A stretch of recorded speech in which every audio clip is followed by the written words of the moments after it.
오늘 오후 예배 말씀을 함께 읽겠습니다. 오늘 오후 예배 말씀은 디도서 2장 11절에서 14절까지의 말씀. 디도서 2장 11절에서 14절까지의 말씀, 신약성경 349쪽입니다.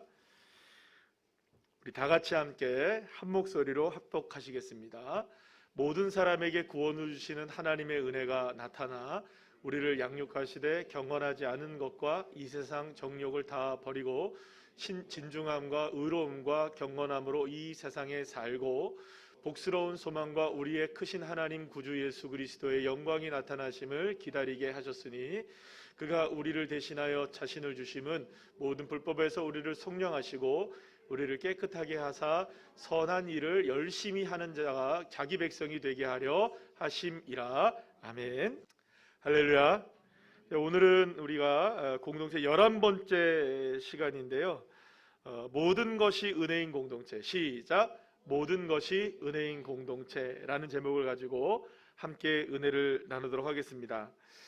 사도 바울은 믿음의 아들이기도 하고 제자인 디도가 그레데 섬에서 목회를 하고 있을 때에 목회에 있어서 가장 중요한 것이 무엇인지를 알려주기 위해서 이 디도서를 쓰게 됩니다. 디도서를 통해서 바울은 기독교 신앙이 어떤 것인지 알려주게 있는데요. 기독교 신앙이란 가장 중요한 것이 무엇이냐? 따라합시다. 하나님의 은혜에 기초한다. 그러니까 우리의 기독교의 신앙은 그 기초가 어디서부터 시작된다? 하나님의 은혜로부터 시작된다는 것을 이렇게 가르치게 되었던 것이에요. 그래서 그리스도인의 삶은 모든 것이 하나님의 은혜, 모든 것이 하나님의 은혜의 관점에서 바라봐야 된다. 그러니까 우리가 지금 이렇게 살아가고 있는 것도 때로는 우리가 아등바등하며 살아가면서도 문제 가운데 살아가는 것도 또 그 은혜 가운데 해결되어서 감사한 것도 모든 것이 다 어떤 것일까요? 뭘로 풀어내야 되는 걸까요? 하나님의 은혜로 풀어내야 되는 겁니다. 그러니까 문제도 하나님의 은혜로 바라보면 문제가 아니라 은혜가 되는 거죠. 그렇죠? 그리고 또 우리에게 풀려진 것들도 역시 마찬가지로 누구의 은혜로 바라보는 겁니까? 하나님의 은혜로 바라면 내 공로가 아니라 누가 하신 은혜일 거예요? 하나님이 하신 거다라는 거죠. 그래서 이런 모든 것들을 우리의 삶의 인생에 있어서 모든 것들을 무엇의 관점으로 바라보자? 하나님의 은혜의 관점에서 바라보는 것이 참된 신앙이다라는 걸 가리키고 있는 게 이 디도서라고 볼 수가 있습니다. 자, 그러면 여러분, 은혜란 무엇일까요? 은혜. 은혜라는 건요, 기본적으로 이런 의미를 함의하고 있습니다. 뭐냐 하면 받을 만한 자격이 없는 사람에게 베풀어주는 일방적인 사랑이라는 뜻입니다. 그러니까 그것을 받을 만한 사람들이면은 여러분들 그걸 은혜라고 얘기하지 않죠. 당연하다고 얘기하죠. 그런데 은혜라는 말을 표현할 때에는 나는 그걸 받을 자격이 없어요. 그런데 받게 된 거예요. 그럴 때 우리가 이건 정말 은혜입니다. 이거 감사한 겁니다. 이렇게 얘기하잖아요. 받을 걸 당연히 받았는데 감사합니다라고 얘기하지 않잖아요.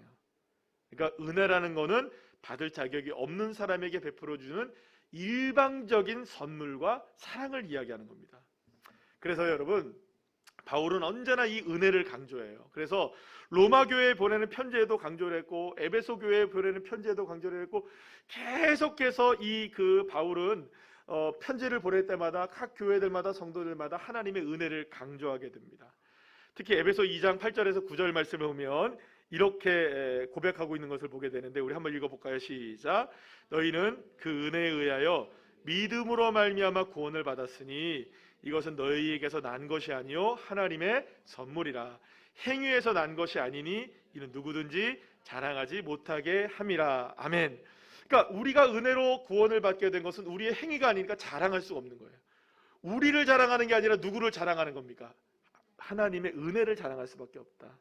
그런데 여러분, 디도서 3장 5절 말씀에서 사도 바울은 이렇게 고백을 합니다. 한번 다 같이 읽어볼까요? 시작. 우리를 구원하시되 우리가 행한 바 의로운 행위로 말미암지 아니하고 오직 그의 긍휼하심을 따라 중생의 씻음과 성령의 새롭게 하심으로 하셨나니. 이렇게 얘기해요. 그러면 여기서 말하는 이 긍휼하심을 따라라는 이 말이 곧 어떤 의미를 갖고 있는 것일까요? 하나님의 은혜라는 의미예요. 그러니까 긍휼하심이 은혜라는 겁니다. 그러니까 우리가 저주를 받아 마땅한 사람들에게 오히려 저주가 아닌 무엇이 베풀어졌다는 거예요? 은혜와 사랑과 긍휼하심이 베풀어졌다는 거예요. 그래서 우리는 그것을 하나님의 은혜라고 말한다는 거예요. 자, 그런 의미에서 여러분, 교회와 성도들은 오직 하나님의 은혜로만 구원받은 사람들의 모임인 거죠. 그러니까 교회라는 공동체는 기본적으로 하나님의 은혜가 아니면 이루어질 수가 없는 겁니다. 왜냐하면 구원 자체가 무엇으로 이루어졌기 때문에, 하나님의 은혜로 이루어졌기 때문에 하나님의 은혜가 아니면 출발도 안 되는 게 교회인 거예요. 그러니 여러분, 우리가 교회에서 모여서 이렇게 예배를 드리고 공동체를 이룰 수 있는 그 모든 근간의 출발점은 어디서부터 출발되느냐? 나에게서 나오는 것이 아니라 하나님의 은혜로부터 시작된다. 그러니까 공동체를 이루는 근간은 하나님의 은혜인 것이죠. 자, 그렇다면 우리가 하나님의 은혜로 구원을 받은 사람들이 왜 이렇게 공동체로 모여 있어야 되느냐? 각각 혼자 살아가면 되는데 그러면 왜 함께 공동체로 모여서 살아가게 하시는 거냐? 이거는 이런 의미입니다. 나는 분명히 하나님의 은혜로 구원을 받았어요. 그죠? 하나님의 은혜로 구원을 받았어요.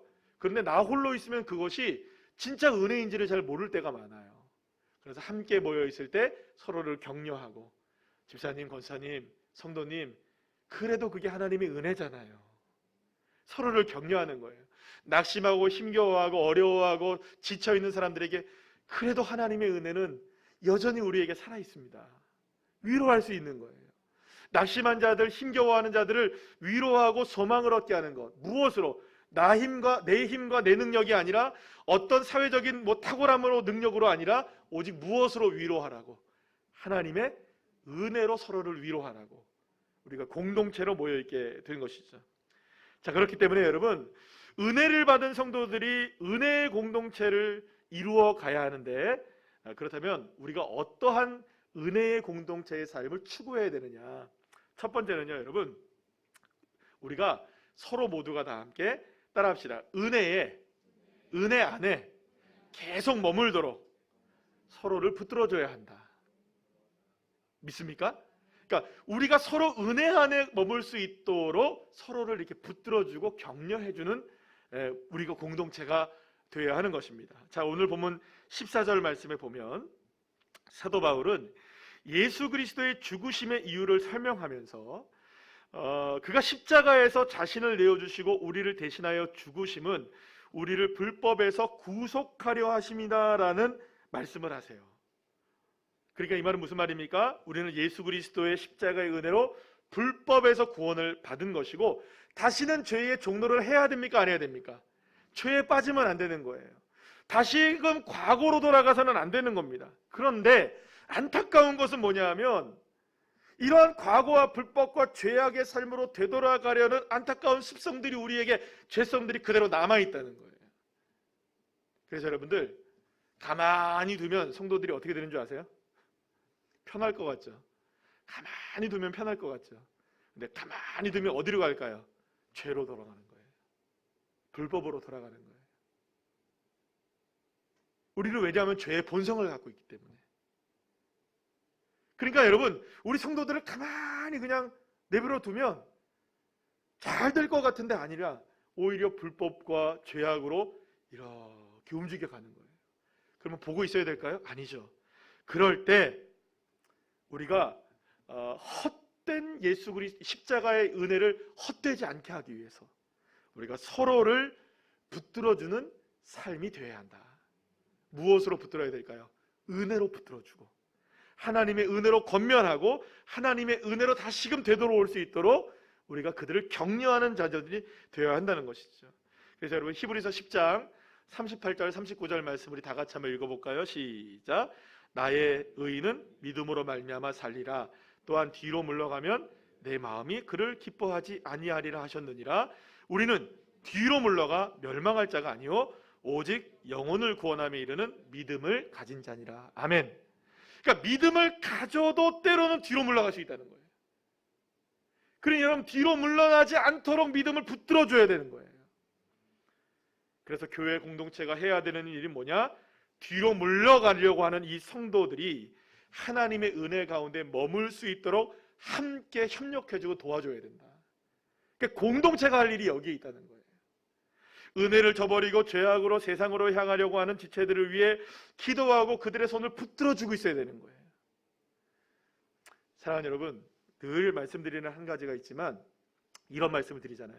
그 가정에서 예수 똑바로 믿는 한 사람만 있으면 그 가정이 삽니다. 여러분 믿으십니까? 한 사람만 믿어도 살아요. 한 사람이 변화시키는 거거든요. 만약에 우리 성도들 중에 이렇게 뒤로 물러가려고 하고 은혜를 저버리려고 세상으로 향하고 있는 지체들이 있다 할지라도 그 사람을 향해 딱 믿음으로 붙잡아 줄 수 있는 사람 한 명이 있다면 그 사람은 사는 겁니다. 믿으십니까?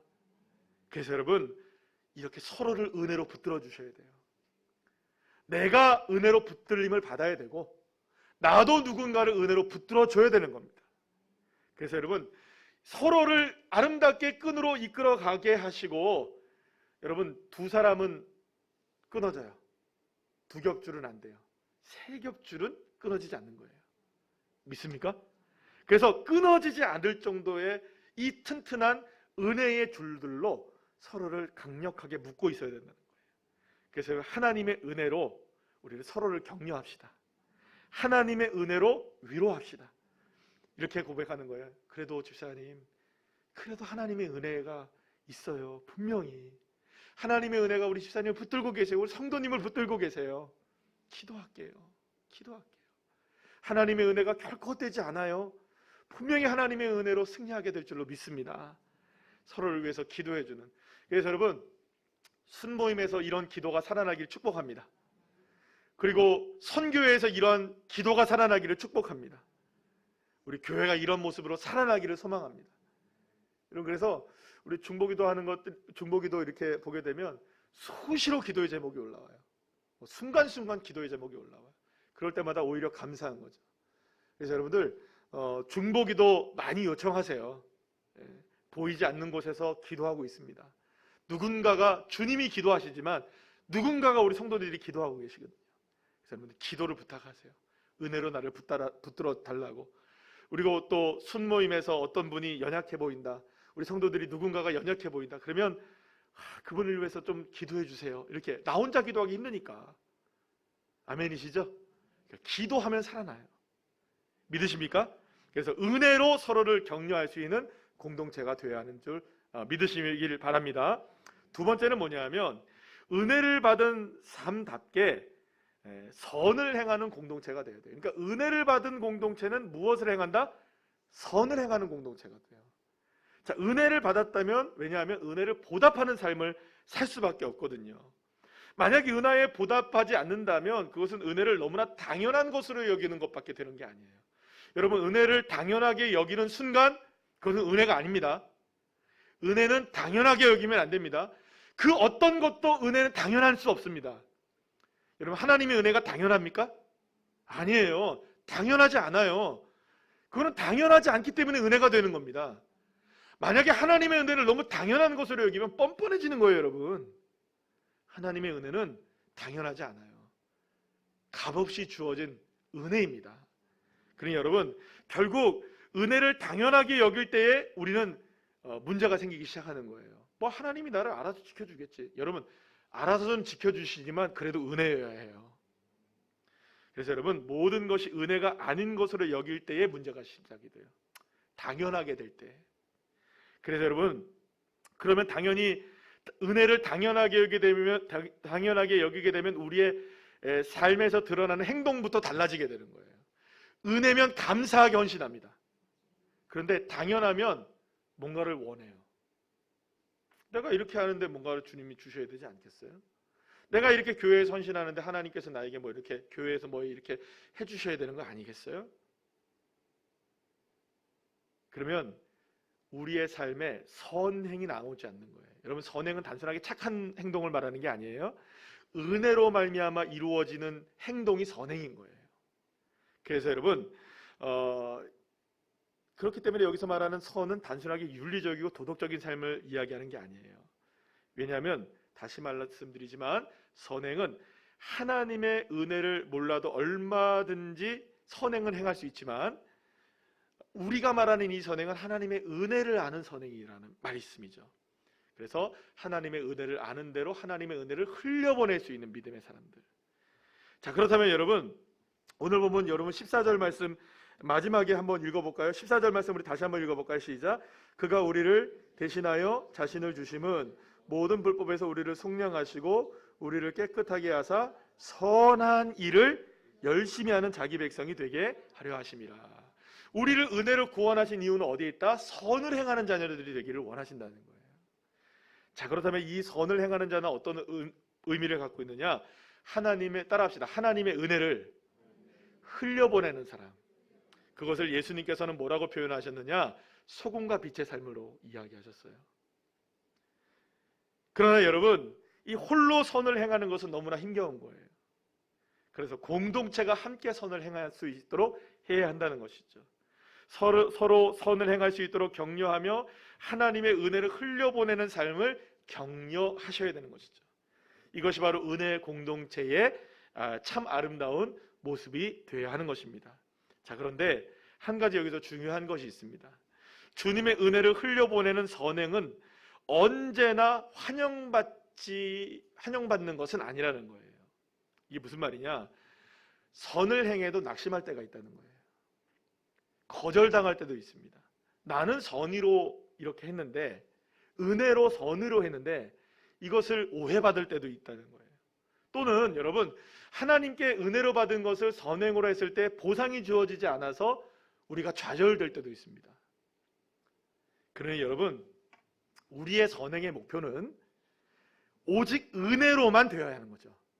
값없이 주어진 은혜의 감사함으로 되어질 때, 비록 나에게 어떤 사람들이 알아주지 않는다 할지라도, 세상이 인정해주지 않는다 할지라도, 어떤 보상이 있지 않다 할지라도 그 선행의 동기가 오직 하나님의 은혜이기면 낙심하지 않는 거예요. 근데 낙심하는 이유는 어디에 있다는 거예요? 그러니까 은혜의 동기가 아니라 보상의 동기로 선을 행하면 반드시 낙심하게 되어 있습니다. 내가 요만큼 하면 이렇게 되겠지, 내가 저만큼 하면 저렇게 되겠지. 그렇기 때문에 여러분, 진짜 선을 행하는 것은 하나님의 은혜여야만 되기 때문에, 그래서 사실은 이거 홀로 감당할 수 있는 게 아니에요. 공동체가 함께 감당해 줘야 되는 것이죠. 우리가 하나 되어서 선을 행하기 위해 노력할 때 하나님의 은혜는 더욱더 풍성한 열매를 맺게 될 줄로 믿으시길 바랍니다. 그래서 여러분 따라합시다. 교회는 은혜 공동체이다. 모든 것이 하나님의 은혜의 관점으로 바라볼 수 있어야 돼요. 그래서 은혜 공동체가 교회인 것입니다. 그래서 교회 공동체의 기준은 언제나 무엇이냐? 하나님의 은혜가 기준이 되는 거예요. 사역도 하나님의 은혜로 이루어져야 되고요, 모임도 은혜로 이루어져야 되고요, 기도도 은혜로 이루어져야 되고요, 예배도 은혜로 이루어져야 돼요. 하나님의 은혜의 기준에 모든 것을 둘 때 교회가 건강해지고 성도가 건강해지고 은혜로운 공동체가 건강하게 세워질 수 있게 되는 것이죠. 그래서 여러분, 건강한 교회의 고백은 딱 하나입니다. 모든 것이 하나님의 은혜입니다. 믿으십니까? 모든 것이 하나님의 은혜입니다. 우리 새로운 누리교회 역시 모든 것이 하나님의 은혜임을 고백하는 교회가 될 줄 믿습니다. 그래서 모든 것이 하나님의 은혜입니다. 그런 공동체가 되어서 서로를 격려해주고 은혜로 선행을 드러내는 이 건강한 공동체가 되어서 정말 마지막 때에 우리 교회를 통해 하나님의 큰 역사가 일어나는 부흥하는 교회, 하나님의 나라를 이루어가는 교회가 될 줄로 믿습니다.